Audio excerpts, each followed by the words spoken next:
Gempar sudah tak kuat lagi seorang perwira tinggi militer rezim Zionis bunuh diri.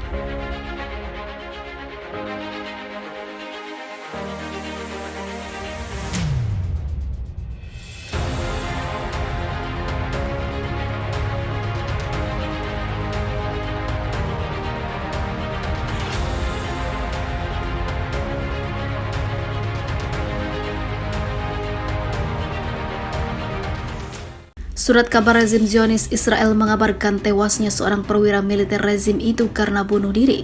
Menurut koran Israel, aksi bunuh diri itu terkait dengan kematian perwira lain tahun lalu. Israel Hayom melaporkan seorang perwira militer Israel berpangkat kapten dan bekerja di dinas intelijen beberapa minggu lalu tewas bunuh diri dengan cara melemparkan diri dari atas gedung pencakar langit. Koran Israel mengakui bahwa perwira militer itu bunuh diri di gedung yang sama di tempat ditemukannya jasad seorang kapten Israel yang lain. Penyelidikan awal menjelaskan bahwa perwira militer Israel itu nekat bunuh diri karena motif yang tidak diketahui. Apakah benar ada sebuah tekanan yang membuat mereka ingin mengakhiri hidupnya? Apakah benar karena kekejaman Zionis yang terlalu membuat dirinya tidak kuat lagi untuk menanggung dosa? Namun Israel Hayom mengabarkan ada kaitan yang tak terbantahkan antara aksi bunuh diri perwira itu dengan kematian seorang kapten Israel lain di penjara militer rezim Zionis beberapa tahun lalu. Hal ini sungguh mengejutkan publik tentunya Barat. Apa yang melandasi atau melatar belakangi dari banyaknya tentara Israel yang melakukan bunuh diri sejak tahun 2016.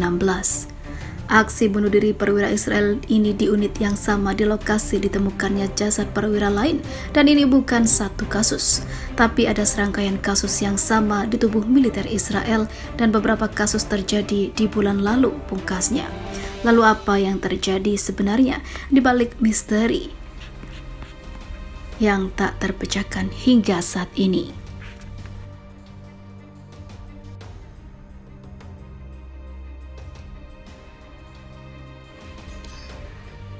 Tentara bayaran Israel merengek ketakutan takut mati setelah diringkus pasukan Rusia. Seorang tentara bayaran asal Israel, Vladimir Kozlovsky, merengek minta ampun di depan kamera usai ditangkap pasukan militer Rusia di Luhansk, Ukraina. Warga negara Zionis ini memohon pengampunan sambil menunjukkan kartu identitas Israel miliknya. Lewat pantauan info militer ditemukan sebuah video berdurasi 2 menit 20 detik yang dibuat Kementerian Luar Negeri Rusia beredar di sejumlah platform media sosial. Dalam video tersebut, Kozlovsky memberikan pengakuan usai dibekuk pasukan Angkatan Bersenjata Federasi Rusia di Oblast. Kozlovsky diketahui adalah tentara bayaran asal Israel yang tergabung dalam Brigade Motor ke-24 Angkatan Darat Ukraina. Pasca pengapungan yang dilakukan oleh pasukan Rusia di Luhansk selama 2 pekan, unit militer Ukraina akhirnya terpukul total. Sementara Kozlovsky jadi salah satu tentara yang ditangkap pasukan Rusia yang ternyata bayaran dari Israel. Dalam pengakuannya, Kozlovsky lebih banyak memelas. Kozlovsky ketakutan, mengaku sudah bertahun-tahun tinggal di Ukraina. Sebenarnya, Kozlovsky berencana untuk melarikan diri dari Ukraina bersama keluarganya lewat perbatasan Ukraina-Slovakia. Kozlovsky dan keluarganya sudah menyerahkan dokumen dan memberi izin pergi dari Ukraina. Akan tetapi Kozlovsky gagal kabur usai ditahan di perbatasan. Ia terpaksa menerima permintaan militer Ukraina yang memaksanya menjadi tentara bayaran. Siapa sangka Kozlovsky menyebut bahwa militer Ukraina sama sekali tidak memberikan pelatihan perang kepadanya. Padahal di sisi lain ia sama sekali tak mengerti cara menggunakan senjata. Kami memiliki senjata tetapi kami tidak tahu cara menggunakannya. Mereka tidak melatih kami dan mengirim kami ke medan perang tanpa memberitahu kami bahwa kami akan bertempur.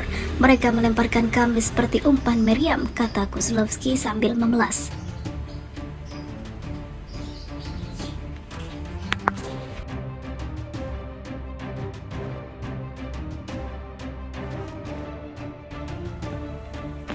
Karena takut masyarakat Israel tidak siap melancarkan operasi militer ke Gaza. Meskipun tentaranya ngebet mau menyerang. Masyarakat Israel menolak usulan bahwa tentara harus melancarkan operasi militer skala besar di jalur Gaza untuk mengamankan pemukiman Yahudi di dekat wilayah yang diblokade itu. Seluruh 13 TV Israel dalam surveinya meminta penduduk Israel untuk mengomentari pernyataan Kepala Staf Zionis tentang operasi militer di Gaza untuk mencapai ketenangan selama 15 tahun.